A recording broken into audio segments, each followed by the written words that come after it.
So the first movement that we're going to do basically is what's called a squat. I'm sure everybody has heard it. So what a squat is basically is just means it's a sitting motion. So think of using a porta potty. You want to just hover above it. You don't really want to sit on it. So we're going to get the hips to initiate the movement, and all the other joints will follow, i.e. the knee. Okay? So it's just going to be coming down and then coming back up. Okay? Ideally, we don't want the knees to initiate the movement because then this is what happens, and that's why people get that pain in the knee. Okay? So what we want to do is, if I was standing from the side, my hips initiate the movement, I come down, I keep my chest up, pick a point on the wall to keep your gaze straight, and then come back up. If you can't quite make it that low, we can do it on the chair. So basically, you just stand in front of the chair, you sit back, tap on it, and back up. Come back down and back up. Okay? We want to be avoiding any jutting of the knee or movement of the knee inside. So from the front, again, the jutting or the movement of the knee inside. Anywhere you want your toe and your knees to be in alignment at all times. So even if my toes turned out that way, my knee follows it. Okay? So where my toe leads, my knee follows. Okay? And that's it.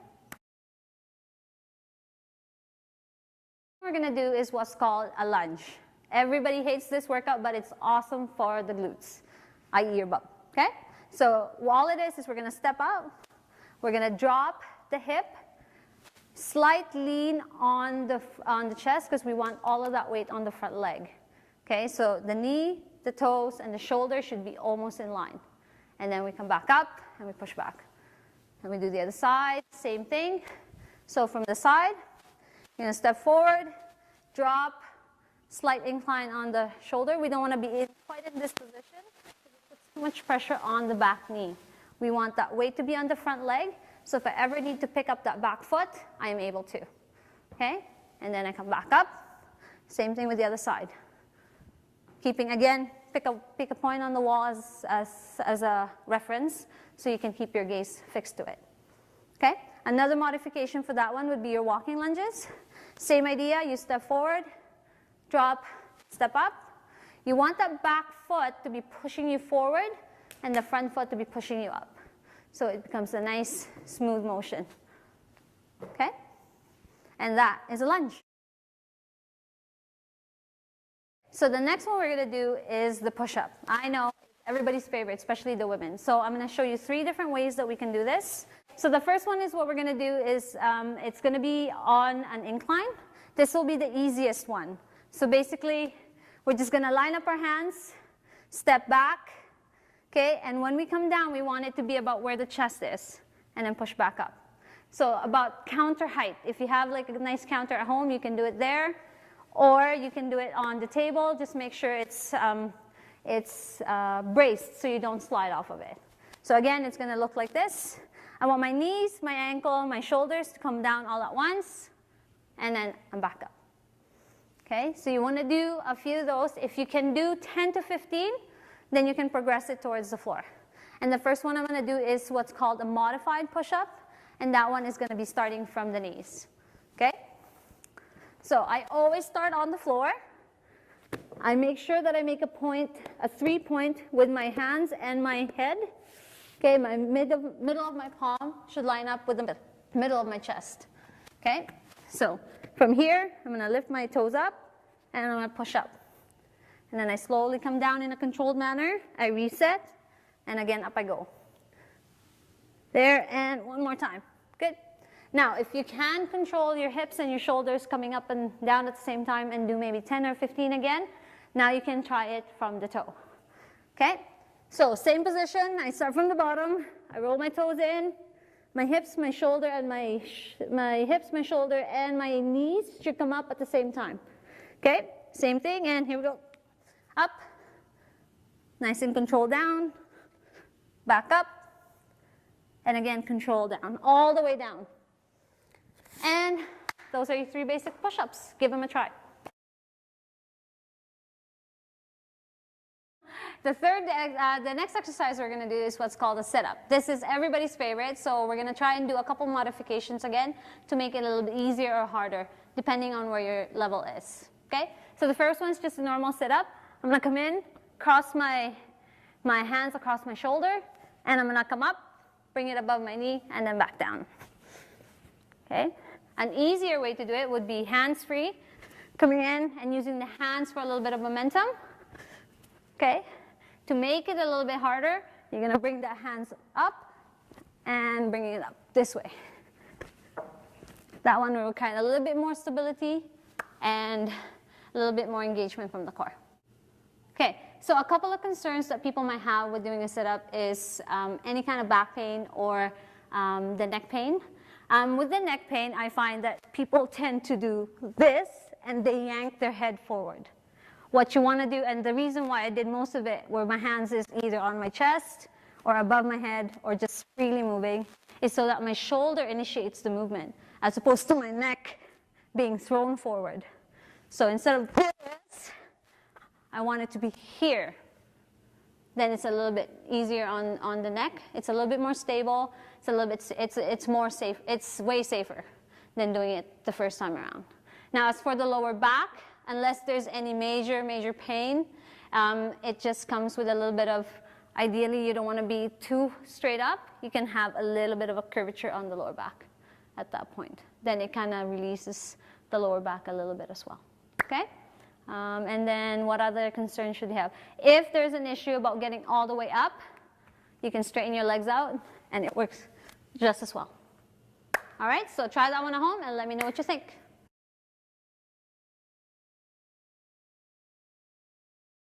Great. So another great core workout and a great shoulder stability workout would be a plank. So there's a couple ways that we can modify the plank to make it easier or harder. So the first one we're going to do is I'm going to show you a modified one from the knee, and then we're going to do one from the toe. Okay? And then I'm going to show you a couple of variations that would make it harder. Okay? So again, we're going to come onto our knee and our elbows underneath the shoulders. We don't want it here because the tendency is it'll burn your shoulders off faster than your core. So you want to make sure that it's nice and stacked in this position. Okay? My toes are going to come up. My hips are going to come in line with my shoulders and my knees, and I just hold for as long as I can. Now, if you're feeling quite confident and this is seeming like it's really easy, we're going to come up to our toe, same position, head is nice and relaxed, not tucked in, and not looking up. You want that spine alignment to be nice and straight. Okay?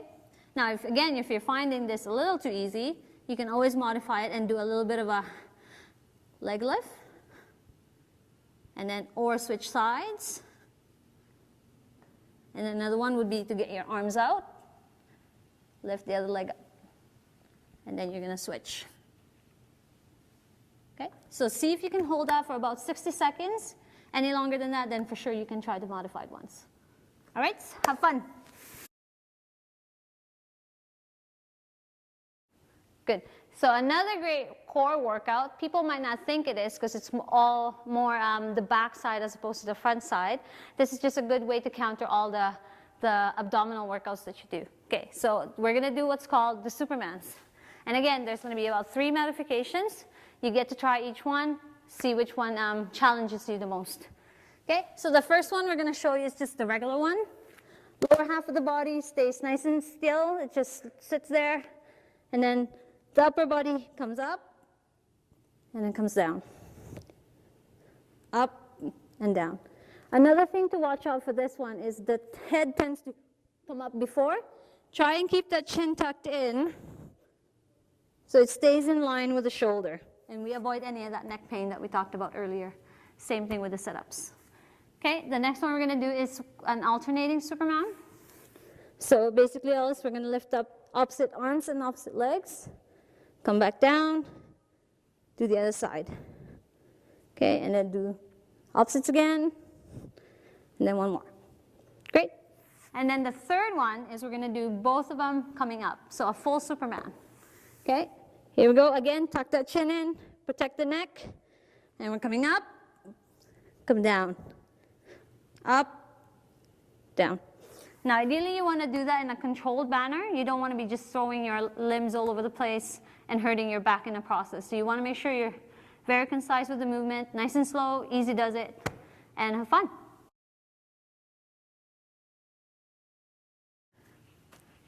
So another 3 great complementary workouts to go with any of the workouts that we showed you are the glute bridges, the Russian twist, and a side plank. So I'm going to start off with the glute bridge, and it's great for isolating the glutes, a little bit more hamstrings in there as well. So we want the knees bent, feet flat on the ground, hands on the side, and we're just going to lift the hip up as high as we can. Ideally, we want it to be in line with the knee. That's where we want it to be, and then we're going to come down, slightly touch the mat, and we're back up. Okay. And if you're finding that you can do that, no problem. We can make it a little harder by bringing one of the foot up. Make sure your knees are in line again. The hips come up, come back down, come up, come back down. And then you switch sides. Always switching sides. Again, making sure that the toe is flexed, facing towards you. We're going to come up, come down, up, and down. Okay? The next one we're going to talk about is called the Russian twist. Now, there's three different variations that we're going to do. We're going to do it from the easiest to the hardest. So the first one we're going to do is keeping the heel down, toes up. We're going to slightly lean back, but instead of leaning back in that straight manner, because we want to protect that lower back, we're going to actually round it off a little bit. So then we're going to make sure that when we do the turn, the whole shoulder turns. So here, touch, come back, and you touch. You want to aim for that hand to go past the hip. Okay? So the next one we're going to do is we can lift it up, bring the knees together, keep them in the center at all times, try and avoid the wiggling motion. Okay? So keeping them in center, again, reaching back and touching. Okay? And then the third one would be crossing it over, grabbing some kind of weight, I don't know, a bag of flour, a bag of sugar. That would be ideal. That's what you should be just using it for anyways. Just grab it, tap, turn, tap, and turn. Okay?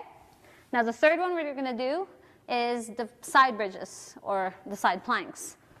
So again, we want to line up all of the major joints, so your ankle, your knees, your hips, your shoulders. Your elbow should be underneath that shoulder again, because again, we don't want it in this position, and it compromises your rotator cuffs and your shoulders. So you want to make sure you bring it in. Okay, I can have a slight bend on the knee. You can stack your feet this way, or you can stagger them this way as well. Okay, and then we're just going to come up in this position.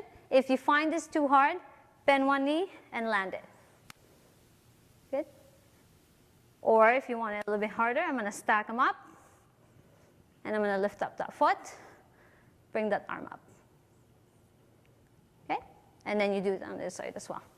Now, safety is always going to be our number one concern when doing any of this movement. Anytime you feel pain, stabbing, poking, twisting, that kind of thing, you want to stop and reset yourself. So it's either just we're not aligned properly like we should be, one thing is sticking out more than the other. So try and find a nice balance between those two. Anytime you feel any kind of pain, just stop, reset, and if you have any questions at all, feel free to give us a call or email us, and we'll try and work it out that way.